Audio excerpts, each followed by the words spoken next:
Okay, I am so excited to be joined by my good friend Jonah Larsen today. We're laughing a little bit because literally we just probably we're going like 10 minutes into the podcast and realized I hadn't hit record. So Yep. In fact, the phone's got them 10 minutes on there. So oh, that's true. Yeah, look at that. 10 minutes on the recorded maybe phone. some Oh, bloopers geez. or something there. Yeah, there'd be some bloopers. But anyway, I met Jonah last year in one of my classes, and he approached me this last week and said, "Hey, I think I've got a story I need to share." And so we're really excited. Thank you for joining us today, Jonah. Absolutely, you're welcome. I'm glad to be here. Excited. Cool. Okay, good.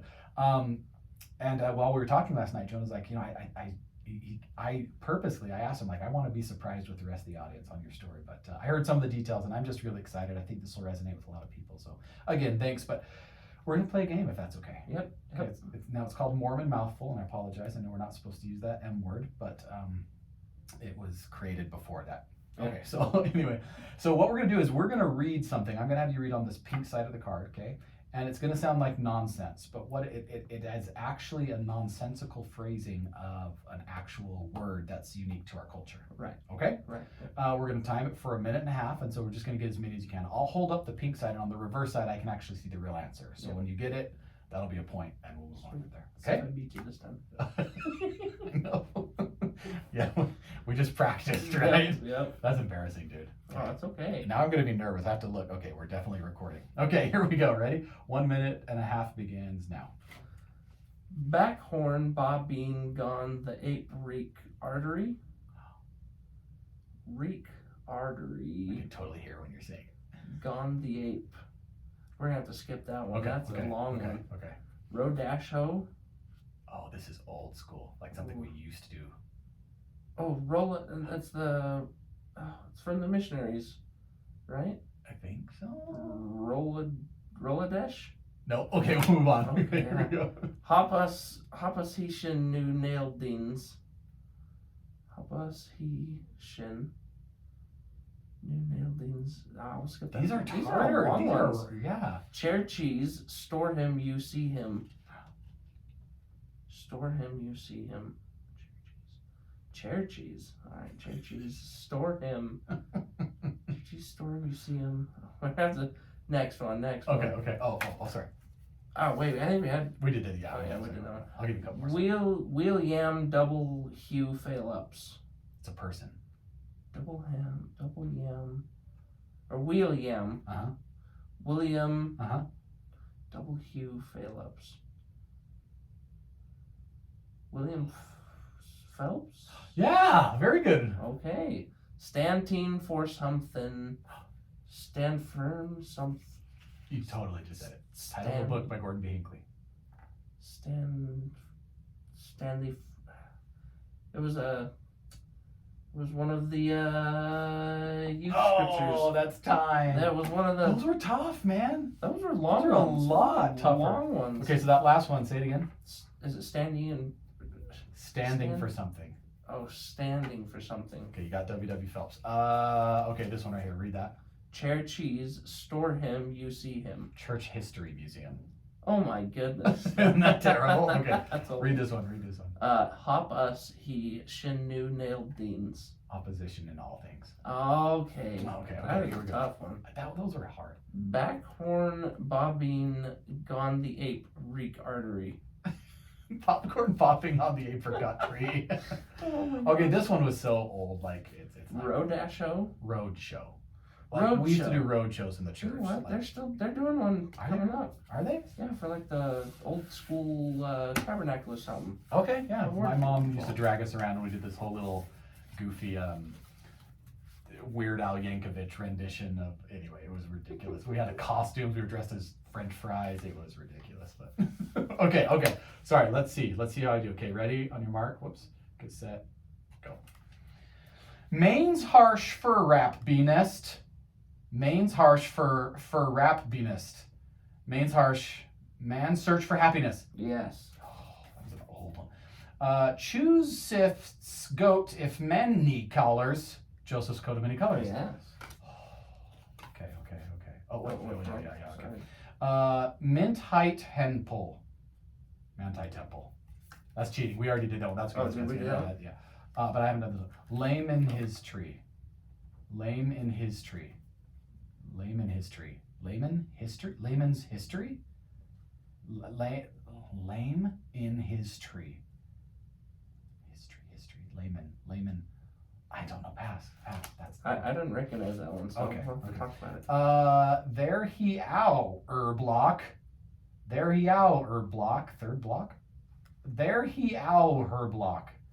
There he ow, her block. You were Our close. block. You were close. There he ow, her block. There he ow, her block. There he ow, her block. Pass. I don't know. I can't hear it. Thus ache red, crow hove. Thus ache red, crow hove. Thus ache. The Sacred Grove. Yeah. Okay. Salmon hair, Rick Rad, Jew Haitian. What the heck is salmon hair, Rick Rad, Jew Haitian? Seminary graduation. Yeah. Oh, the buzzer. Oh, little buzzer beater. Right. Let's see. Salmon hair, Rick Rad hair. Okay. So I got that one. Seminary Let's graduation. see. This was the other one on there. Just read the other one on this. What her save Mormon? Waters of Mormon. Oh, You didn't get to that I one, didn't but get that was I just got the- one. Okay. Let's see What here. ones I got here? There's the two. Sacred Grove. There he ow block. It's old by about 6 years now. 3 hour block. Oh, I thought I said that. Okay. Yeah. So I got one of there. Let's see here. Layman history. What was that one? A lay ministry. Oh, lay ministry. Unpaid ministry. Oh, okay. Okay. See, I didn't even know what that meant. So Okay. Those were tough. those were tough ones. All Those right. are like, I think those other ones, man, they're like Man. just a warm up. Yeah. Okay. Yeah. Those other ones were a warm up because we got a lot better. But thanks, man, for playing. Yeah, Kind of absolutely. goofy, but just kind of breaking the ice with our audience and with each other. But Jonah, once again, I'm glad you're here. Tell us a little bit about you before you break into your story. I am a goofball. I do love to take things seriously when it's required, but pretty much only when it's required. I think you can always have some fun, and Love it. people love laughs and seriousness. I love skateboarding, riding my bike, playing with my dog. Music's one of my favorite things in What the kind of whole dog world. do you have? I got a little dachshund. Okay. Yeah, Cool. she's about 10. She did go paralyzed earlier this year from her back half, Shoot. but she has recovered about 80%. Okay. So she can walk, and it's really fun to watch because she's all wobbly in the back end, and she kind of dances when she walks, but That's so cute. at least she can walk. So Oh, that's a good point. That's awesome. I was at the gym this morning, and this lady was there, and she brought her little puppy, like 2-month-old puppy. Oh. And it was like everyone in the gym was like, oh, and the trainers were like, maybe we should bring puppies more often. Y'all are like lifting heavier weights, and maybe it's the serotonin. I don't know. Anyway, well, Jonah, I'm glad you're here. You know what? Why don't you just begin? Tell us a little bit about why we're here today, like what your journey and your story. So, I mean, my story's, it's a long story, but it's my whole life, but it is a story that the conversion started before, my conversion to the gospel started before I knew it started, and it obviously hasn't ended, but there were some very tough things in my life that helped me to gain a testimony of my Savior and of my Heavenly Father and how much they love me and look out for me. So Very cool. So if you guys, you just want me to start then? Yeah, just go ahead. All right, And so- just make sure you get right next to that microphone. All right. So I guess I'd like to start kind of when I just want my hairs to like. I got some beard hairs I don't want to like rub against the mic. You're the whole good. time. You're good. I'll watch and make sure. But yeah, so my story, I'd like to start when I was probably about 11 or 12, 7th grade. Okay. You leave elementary school and go to intermediate school, and that world, you get more of the world, and you get more kids, and It's a fun place, right? yeah, really. So I got bullied a lot in school, like a lot, pretty profusely. It didn't start out too bad. 6th grade was just pretty much normal stuff, but Okay. it did get worse. 7th grade, none of my friends ended up in the same class as me, and we all Oh, lost man. touch. A couple of them actually stayed back and did 6th grade over again. I've never talked to them about it, so I don't know why. But yeah, 7th grade, I didn't really have many friends. I had a couple that I'd hang out with, like if I sat next to them or something, but we never talked about nothing. I was alone a lot. I felt alone. It was the time that I discovered music. I got my first smartphone, and it came with its own headphones, and I learned to plug in really quickly. It was a good way to shut out the world. And I thought maybe going to the middle school would change it. Right. New school year, you get a fresh start, it feels like. Yeah. But unfortunately, kids' memories aren't as short as you'd like them to be. And Dang it. so 8th grade, it kind of continued onward. During this whole time, I did have a brother that was living with us. He'd been on and off drugs for 2 decades, and his youngest son was staying with him. It was Malachi. He's the one I'll share. He's my nephew. I love him to death. He was staying with us as well, and they'd lived in and out of our house for 4 or 5 years at a time. And at the time, they were staying in a trailer out back. And it was 8th grade. I do remember this day pretty heavily. It's a major turning point in my life. There was a couple kids that lived on our street that half of us up where I live, we either go to Enterprise or to Dixie. So school's a little weird there because everyone's breaks are different, but a couple of us had a day off. And I went over, my sister and her husband lived next door to us, and we'd spend a lot of time over there.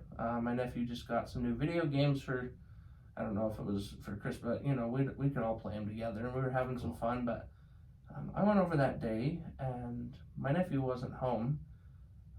He'd already left home and went out with some of our other friends up in the neighborhood, and kind of just they all went out early in the morning. I wasn't out of bed yet. They stopped by, and I wasn't home. But when I ran by, his little sister and one of my other nieces were home alone by themselves. And I just asked them, is your brother home? And no, he's out with everybody else. They went out to their little fort they'd been making all, after school all the time. And I was like, oh, okay. And one of them had mentioned the baby sister was in the bedroom. And I went in, and she didn't have any clothes on. She was just in her crib and had nothing on, not a diaper or anything. And she was pretty, upset. Baby's screaming, crying. Can't say she was mad, but of course, probably cold. And so I just asked, is anybody home? She said, no, Dad left probably half hour ago. So I just went back home to my mom and told her what was going on. And so my mom said, all right, that's all right. You go do your thing, and I'll just go take the girls and bring them over, and they can hang out until their dad gets back. So I decided to go out in the backyard and skateboard. Up where I live up in Brookside. It's a pretty rural little country town, so there's not a lot of concrete there. But we got a, 10-foot by 10-foot patch of concrete. And I just opened the garage. I put my speaker out there. It's not very often I didn't have my headphones on, so to listen to music outside of my own brain was kind of nice for once. Plus, I liked it if the neighbors could hear my music. It meant it was loud enough. You're one of those. Okay. Yeah. Right. Anybody knows me knows I'm a loud guy. I get yelled at pretty frequently for that. So, but I was just skateboarding, and I'd been out there probably an hour and a half. I didn't really care to go ride my bike all over the neighborhood, try to find my friends. It just wasn't.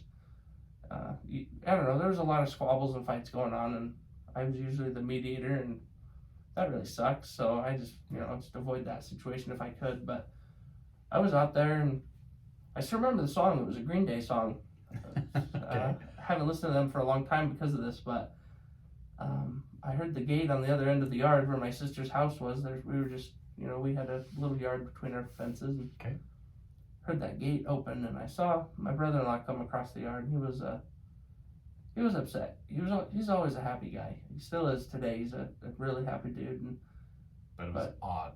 Something was different. He was slouched over, glazed eyes, just really upset, like really mad. And I found that when people are that way, if you can meet them with a cheerful diffuse demeanor, the situation. Unfortunately, this wasn't one of those times. He got over to the gate. I opened it to meet him, and when I first opened it, he just said, I want you to know something. He says, you do not belong in this family. Why do you think you've never seen a picture of you and your mom's tummy? Why do you think you've never seen any pictures when you were of your mom being pregnant with you? He says, it's because you don't belong to her. She's not your mom. He's not your dad. You don't belong in this family.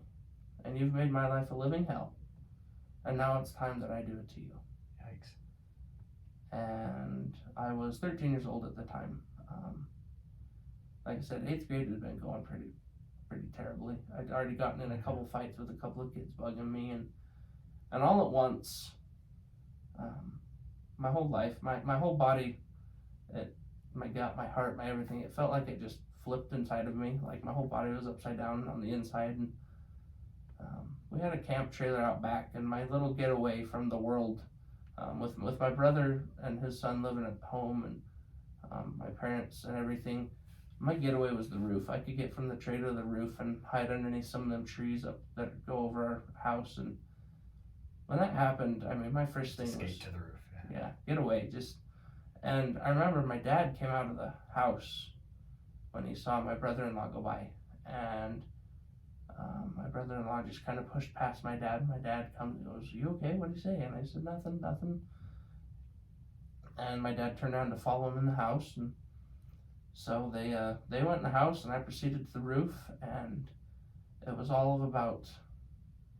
It felt to me like it was about 3 seconds, or not 30 seconds. But my mom and dad said it was about 5 minutes. I mean, Right. Times, when you're going through a thing, times elastic.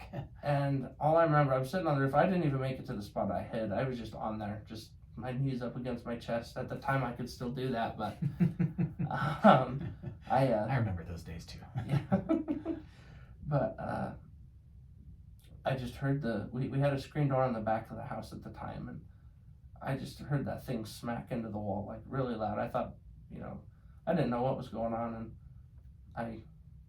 I didn't even hit the trailer. I just went straight from the roof to the grass. There's a little Just to investigate what's happening. Yeah, I just dropped off and rolled, and I came to my feet. My dad and my brother were shirt in hand and getting in a big fight and everything, and things were said to my mother that were, obviously we're not going to repeat here, but You should never say that. Right. Yeah. And my dad, as a husband should, stuck up for her, and maybe not quite in the right way, but they did get in a fight, and my brother-in-law stomped off in anger, and just my dad told him to get lost, and he did. We were a little bit worried about the situation. It was a dangerous situation for sure. And was he angry because your mom had gone over and gotten his kid? yeah, so I can actually get to that part afterwards, but the worry was that because of his decisions he was making at the time, that my mom was going to try to take his kids from him. Got it. So it was, Okay. and my mom had no intention of that. She, for one, didn't That's want. what he's thinking. Yeah, Okay. and she's just like, you've been gone for 4.5 hours. I just dressed them and fed them breakfast. You can take them back right now, but, well, obviously not now, but Yeah. if he would have just come and got him, it wouldn't have been But things escalated. all right. And my mom was worried. He was a hunter. We didn't think of anything was going to happen, but it was a situation that she didn't want to escalate. And when I got in the house, she was already on the phone with the sheriffs. Okay. And they came, and when they got there, they asked us. I mean, even me at 13 had to fill out a police report, and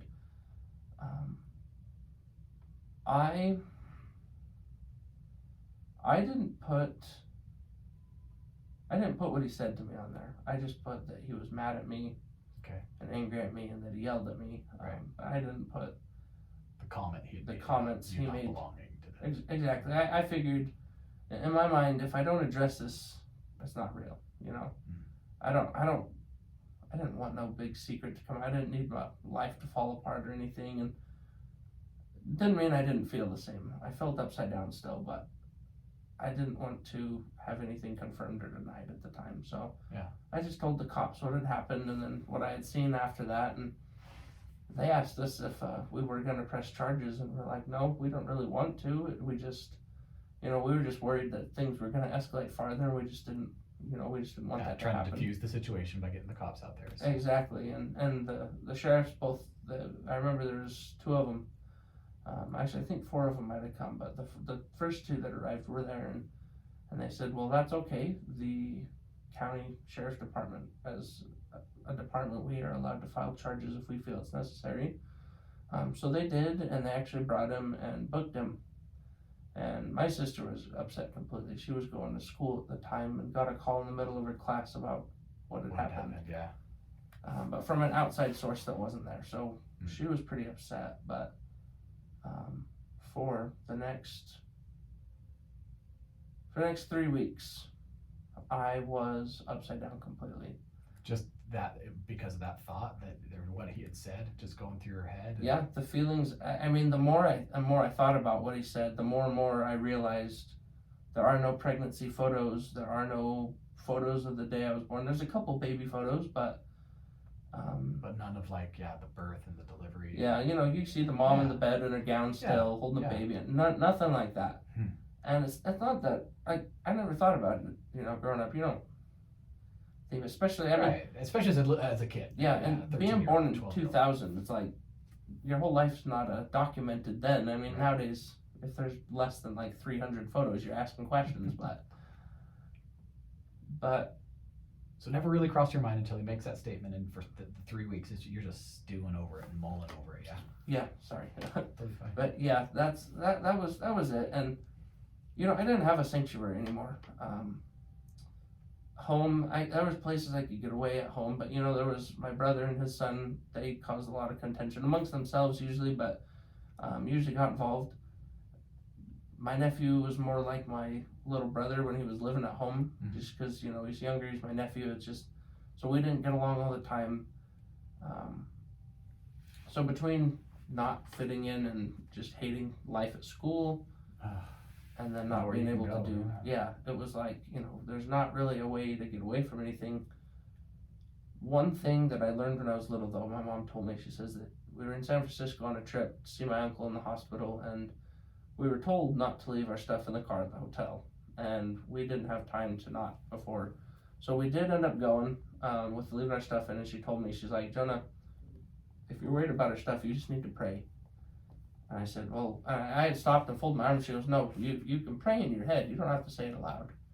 And those words stuck with me. I mean, every time I took a test and I needed some help or was in an uncomfortable position, I started praying in my head a lot.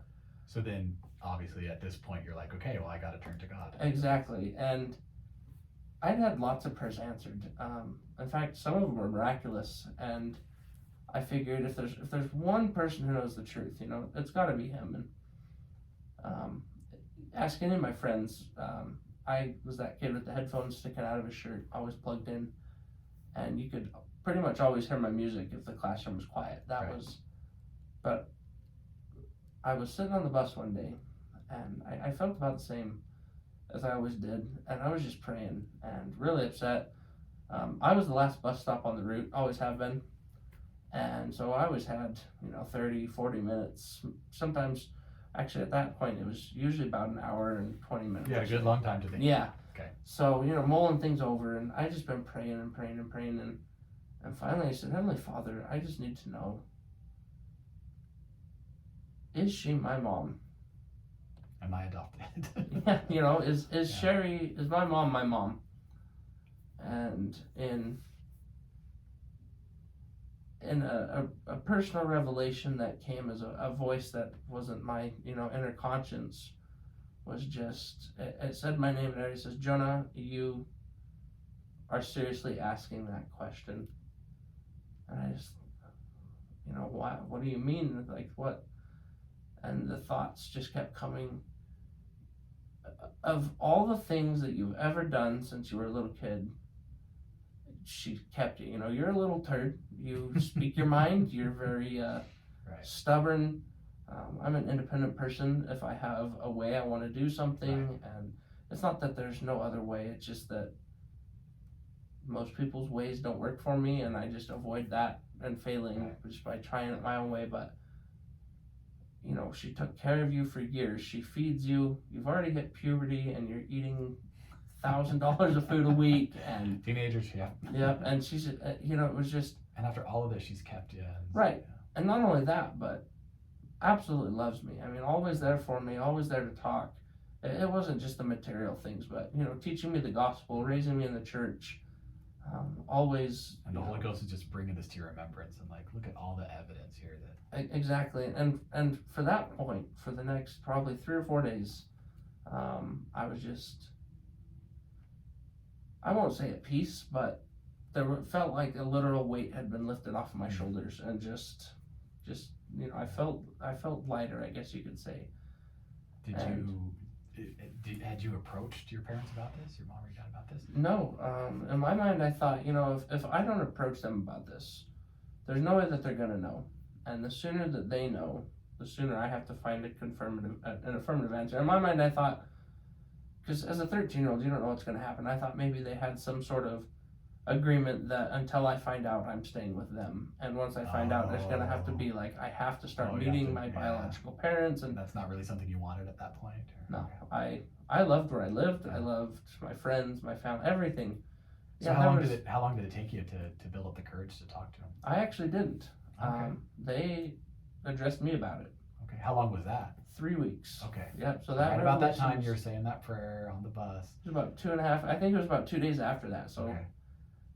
But yeah, I got off the bus one day, and my dad's sitting in the car, and my dad's in his 70s now. He was mid-60s at the time, and he's a pretty happy guy most of the time. He gets grumpy, but I think all old guys do. And I got in the car, and he didn't say anything. He's usually, just shoots the wind. And he just didn't say nothing. We drove home, and it's about a quarter mile to the bus stop, and I got home, and my mom's greeting me at the door, and she always does that, usually smile. I put my trumpet and my bag down, and she'd give her a hug, and she'd start talking to me. How's your day? What'd you learn? Do you want something to eat? It's that kind of stuff. And I walk in the house, and she didn't say anything. I could tell that feeling of when my brother-in-law initially told me. As soon as I saw her face was back, and something told me trepidation. Yeah, it's that intuition, I guess you could say. Okay. And she immediately, as soon as my dad closed the door, she just says, we need to sit down and talk about something. And she had my big binder out. She has one for all of us, all of our baby scrapbook stuff. Yeah, okay. Memorabilia from all our school years and stuff. And she had it out on the couch, and I thought, oh great, this isn't the conversation I wanted to have today, or ever really. And she sat me down, and she just says, Jonah, we need to tell you that you are adopted. Wow. And I just kind of looked at him, and I said, well, I kind of knew. And she goes, I could kind of tell that you did. For the longest time, I thought my brother-in-law had said something, addressed them about it. Okay. That he had said something. I found out only like a couple months ago that he never said anything, that they could just tell that he had said something to me, and they didn't know, but they felt that it was that. Oh, okay. And my mom actually did some praying, and was given the revelation that it was time that she needed to say something. God's timing's miraculous, isn't it? You're praying on the bus 2 days before this. She's feeling it. Yeah. Exactly, and that was, and she made sure to tell me. She says, we first just want to say by saying you are our son. Mm. They went through the whole thing. When my biological mother was pregnant with me, her and her mom actually called my mother and said, I don't want to take care of another child. She already had 2 at this time. I can't afford it. I don't want to take care of another child. We wanted to talk to you first because we feel that you'd be the most suitable to take care of somebody. If you don't, we will be putting him up for adoption. And my mom just said, absolutely, without a shadow of a doubt. And so cool. It was, and that's what she told me. She says, that's a mom right there. Right? Exactly. Yeah, that's what she could say, you're my kid. Yeah, and she says it was the longest. This is what she told me. She says, you didn't grow in my belly, because I told her what my brother-in-law had said, and she says, well, you didn't grow my belly, but more importantly, you grew my heart. Because they decided that I was going to be their kid probably 4 or 5 months into the pregnancy, pretty early. My biological father is actually the brother who was living at our house at the time. Okay, that right there, we just got to pause because we can't just roll past that. The guy who you've been living with for years and you think is your brother was actually your biological father. Yeah, and he knew. Obviously, he had to sign the papers when I was born. But he even told me one time, he says, they had split up well before I was, not well before I had been conceived, but, well before I was born. And he just said, I didn't even know you existed. He says, after we had split up, there's not a day I wasn't, on the influence of some sort of drug or alcohol. So he just wasn't in the state to take care of you. Exactly. He wasn't in the state. He just wasn't, Yeah. couldn't carry a job very well. And that's what he told me. He says, when I found out that mom and dad were taking you, he says, I didn't think anything of it. He's like, it was more like a dumb moment, because he's like, I couldn't take care of you. And I know for a fact your mom couldn't have taken care of you. So you're growing up, and your mom and dad, that's your grandma and grandpa. I mean, biologically, yep, right? Yep. Did your real father, your biological father, your brother, did he ever want to tell you? Did you ever have that conversation? Was he ever like, I wanted to tell you, but I didn't? Yeah. And, yeah. So after I found out, it was my 9th grade year. He had left with his son to California. He had some charges that he just couldn't afford to take care of, and they were going to arrest him, so he left. Anyway, he ended up being homeless, and his son was taken from him and sent to his mom's house in back east. And my brother actually got beat up by some other homeless guys, like really badly. Wow. And one of our old family friends out there actually sent him back on a Greyhound, and we met up. But anyway, through my 9th grade year, he was one of my only siblings, because this completely split our family in half. Everyone picked a side. I don't even know if it was out of like spite or anything, but kind of out of necessity. It was, everyone's closer to somebody in the family, and they just pick sides. But he never did. He was never. I mean, obviously he had his problems with others, but he came to school all the time and would eat lunch with me and took me to the skate park, and he did those things that my parents couldn't always do, because he had a full-time job or a part-time job in town, and he made that time because he was going to be down there. It's about a 30-mile drive, so my parents wouldn't just on a whim come down and do that. It's a lot of money, but yeah. But we had that conversation. I said, look, now that I know, I said, it's not any secrets. I said, did you ever feel like you were being like cut out of the deal or anything? He said, no. He's like, Jonah, out of all of our siblings, he says, I'm the last boy, and then I have 2 younger sisters. And he said, and I didn't want another son at the time. He goes, to have a little brother was like the best thing in the world. And I remember when he was still living at our house, when he was in his early, probably mid to late 20s, and that was before he moved out east with his second wife. And I was, we were super close. I loved him, and then he kind of just left. And when he came back, it's like I knew he was, but yeah, he always treated me like his little brother. It was never. Dude, that's got to be a lot to unpack. Tell me how you reconciled that. Tell me how you came to grips with that, and because that could rock so many people's world. It did rock mine. Honestly, it was my music.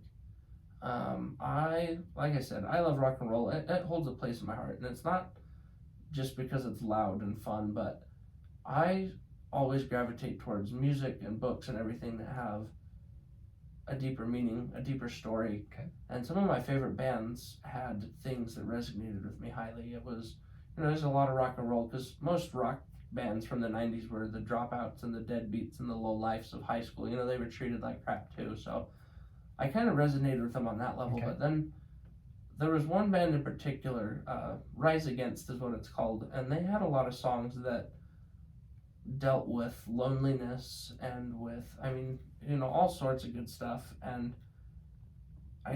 when I would plug in, I learned lots and lots of lessons from that. And a lot of people don't understand this, but I don't know if it was, obviously it might not have been from the music, but to use those ideas to come to terms with my life, I felt the Spirit when I prayed about that afterwards. It was those things that helped me to put my emotions in certain places and be able to deal with them. Okay.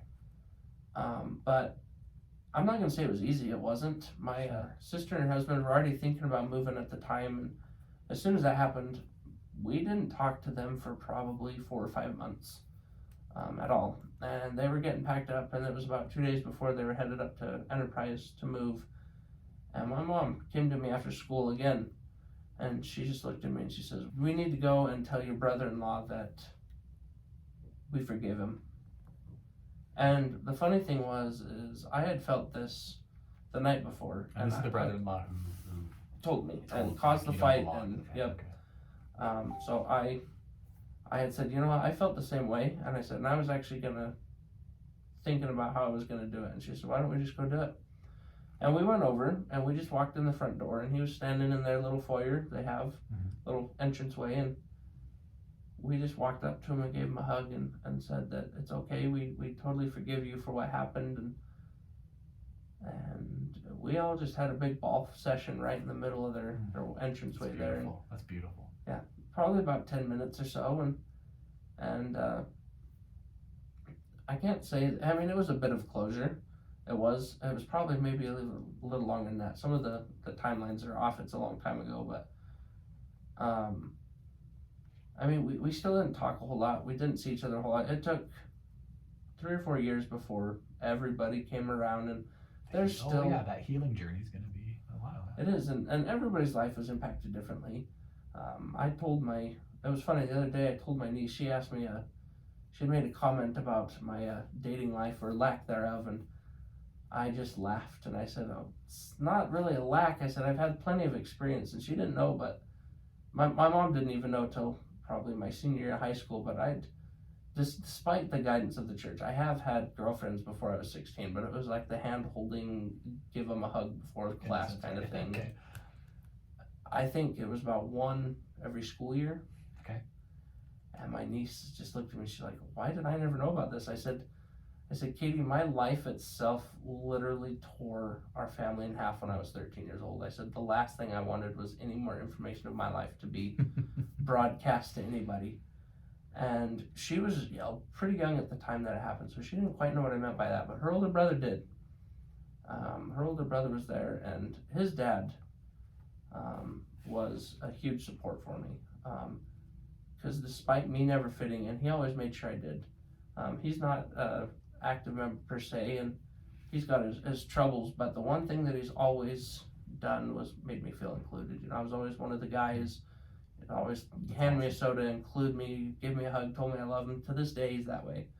He just, that he loves you, and he shows it. And so if you fast forward to today, and because I know that you had said, I know you'd said that there's still maybe some, it's still, you're still in that healing process, right? And things are still working.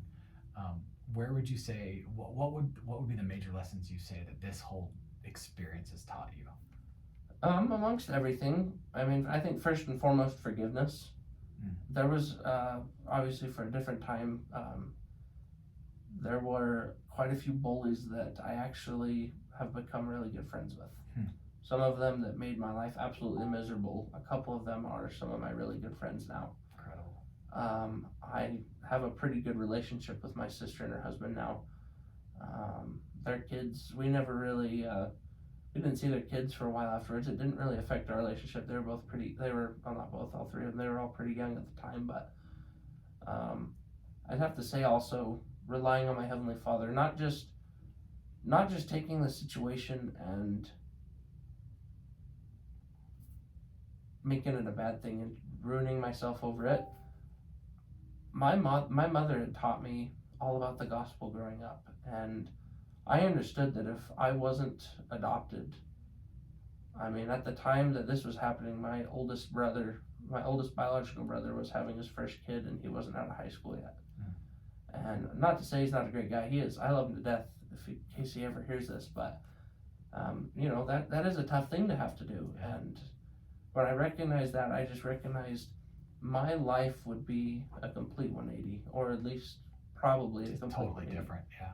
And all of the blessings I'd had, and all the love, and everything, and knowing about the gospel and having my testimony, I wouldn't have had any of it if it wouldn't have been for that phone call that day when I was 3 months old in the womb. Yeah. And I love that perspective that you can look at that, where some people would, again, that would be like devastating, but you're just like, you know what, right. I mean, I know God has a plan, and the funny thing is I've looked just like all the rest of my siblings. All of my genetics match my adopted parents almost to a T. Like, I'm almost more like their child than I am their grandchild. And my mom always says, because they lived in California before they moved to Enterprise, and then they moved to Brookside, but they always, you know, my dad and my mom kept asking each other, you know, why did we come here? Why did we come here? And No, you're yeah, the my reason, mom Jonah. said she looked at my dad probably a year ago, and he said, why did we ever have to leave California? Because they left for a job. He ended up, the company decided to go a different route after Sure. they moved us out here. And So he he's left lost his wondering, job. like, this is a weird place to end up of all places. Right, and he's like, you know, why did we come out here? Why are we here? What was the reason? And my mom says, we had to come to get Jonah, because my biological parents would have never met, and I would have never been conceived, I would have never been born, I never would have been adopted. I love that perspective, man. And it was, you know, all the power of prayer and being able to depend on God from the lessons that I learned. It shot my testimony and my reliance on God way past what it would have been otherwise. So I love it. Jonah, thank you. That's You're welcome. inspiring. For those who are listening, I hope that you hear a message of hope, and that, I mean, you're the second person we've interviewed who has an adoption story. And in some cases, some similarities, right? Some choices were made that weren't the greatest. And I just love that perspective that no amount of trial or tribulation or heartache can sink you lower than the power of Christ to save. And so that's awesome. And I love the adoption story, because that's our story, right? We're adopted in, yeah, you can say we're adopted into the house of Israel, but just that love story, right? That what makes a true parent is exactly is same thing. Kind of like most of my best friends in this world are more like my brothers than my friends, and it's because family's not just blood deep. I think love runs deeper than blood, or runs thicker than blood, I guess. I don't know if I'm saying that. I know there's a term like that, but that's what I like, is love's stronger than just a blood connection, because... Cool. I'm going to write that down. Love's stronger than a blood connection. That's probably going to be the title of our podcast. Well, Jonah, thank you so much for joining us today. I really appreciate your testimony. I love your story. I love you. I love what all of this has made you. So really appreciate you, man. Thank you. I appreciate it. It was great to be on today. So okay, we'll see you later. Absolutely. See you guys later. Okay, thanks, my friend. Absolutely. I've got to rush to class. Sorry, I don't want you to be late. No, you're totally fine. I'll be a couple minutes late. That's okay. That's okay. So what we'll do is I'm going to save this, and then, wouldn't that be terrible if I... Jonah Larsen interview. Perfect. And then this will probably air tomorrow. Okay. So Perfect. 6 a.m. wherever you find them, and I will... I didn't know if it was picking up or not. No, you're totally fine. I didn't see you. Okay. I'll edit it tonight, and then again, it'll be live, and we'll tag you in that. So Perfect. You're good, man. You're Thank you, welcome. my friend. Thank you so much. I don't know if I'll put it on social media because I don't quite know how my family will react at first.